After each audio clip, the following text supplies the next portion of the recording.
আমরা কিয়ামুল লাইল তাহাজ্জুদ পড়তে পারি, কোনো সমস্যা নেই। রমজানের শেষে 10 রাত সবচেয়ে গুরুত্বপূর্ণ শবে কদরের রাত। আর এজন্যই আমরা বাংলাদেশের মুসলমান রোজাদার পুরুষ এবং নারীরা এই 10 রাতে সবচেয়ে গুনাহ করি। কোথায়? মাশাআল্লাহ, সচেতন। বড় কষ্টের ব্যাপার। রোজাদার মহিলারা, পুরুষেরা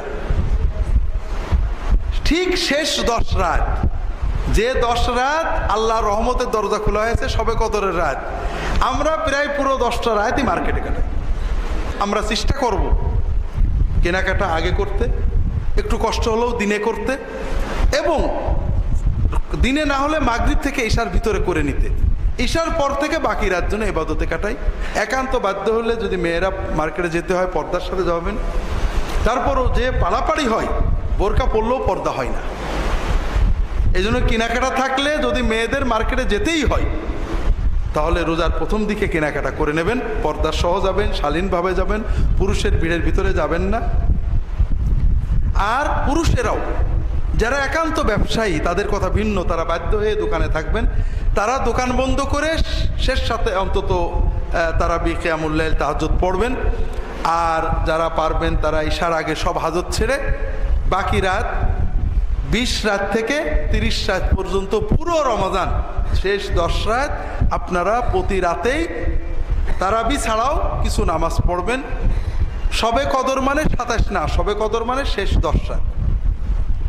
এতেকাফ রাসূলুল্লাহ সাল্লাল্লাহু আলাইহি ওয়াসাল্লামের গুরুত্বপূর্ণ সুন্নত। আমাদের দেশে এতেকাফ এখন বিজনেস হয়ে গেছে। শোনো, একটা মসজিদে কেউ না রাখলে গুনাহ হবে, কাজে টাকা পয়সা দিয়ে এখন রেখে দাও। এতেকাফ ওই জন্য না, এতেকাফ হলো আল্লাহর সাথে বান্দার প্রেম, যে করবে সে পাবে। কাজেই আমরা সবাই চেষ্টা করব এতেকাফ করার, 10 দিন পুরো মসজিদে আল্লাহর ইবাদতে থাকার, দুনিয়ার সম্পর্ক কমিয়ে দেওয়ার। এতেকাফকারী ঘুমিয়ে থাকলেও এটা বড় ইবাদত। যদি না পারি, এতেকাফ করতে না পারি, অন্তত প্রতি রাতে কিছু অতিরিক্ত ইবাদত করব। ঈদুল ফিতরের চাঁদ দেখে তাকবীর বলবেন, দোয়া পড়বেন। ঈদুল ফিতরের রাত্রেও তাকবীর বলবেন, আল্লাহু আকবার, আল্লাহু আকবার, লা ইলাহা ইল্লাল্লাহ, আল্লাহু আকবার, আল্লাহু আকবার, ওয়ালিল্লাহিল হামদ। সকালে ঈদের নামাজ পর্যন্ত। ঈদুল ফিতর সকাল সকাল আদায় করা সুন্নত, বেলা ওঠার আধা ঘন্টা থেকে 1 ঘন্টার ভিতরে হয়ে যাওয়া উচিত। যদিও আমাদের দেশে বেলা হয়, তবে যে যেখানে আছেন আস্তে আস্তে সুন্নতের দিকে আসার চেষ্টা করবেন। সামাজিক বিভিন্ন কারণে একটা বদরুসুম হয়ে গিয়েছে। ঈদুল ফিতরের দিনে সকালে ফিতরা দিতে হয়, গরিবদের বাড়িতে খাবার পৌঁছানোর নিশ্চয়তা। এই জন্য রাসূলুল্লাহ একটু দেরি করতেন, সকালে কিছু খেয়ে যেতেন, 3-5টা খেজুর অথবা কিছু মিষ্টি অথবা কিছু খাবার খেয়ে ঈদের মাঠে যেতেন। ঈদের মাঠে রাসূলুল্লাহ সাল্লাল্লাহু আলাইহি ওয়াসাল্লাম প্রথমে সালাত আদায় করতেন।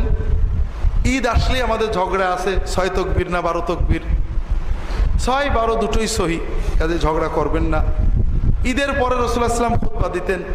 আম খুতবা দেওয়ার পরে মেয়েদের ওখানে যে খাস খুতবা দিতেন। রাসূলুল্লাহ সাল্লাল্লাহু আলাইহি ওয়াসাল্লামের সময় মেয়েরা পিছনে জামাতে শরীক হতেন, রাসূলুল্লাহ উৎসাহ দিতেন। এরপরে মুসলমানরা যার যার বাড়িতে চলে যেতেন। এক পথে যাওয়া, আর এক পথে ফেরা, এগুলো সুন্নত। দেখা সাক্ষাৎ, সালাম করা, কেমন আছেন দোয়া করা সুন্নত, মুসাফা করা সুন্নত। কোলাকুলি হলো যার সাথে অনেক দিন পরে দেখা তার সাথে, এটা সুন্নত। ঈদের সুন্নত না, কোলাকুলিটা ঈদের সুন্নত।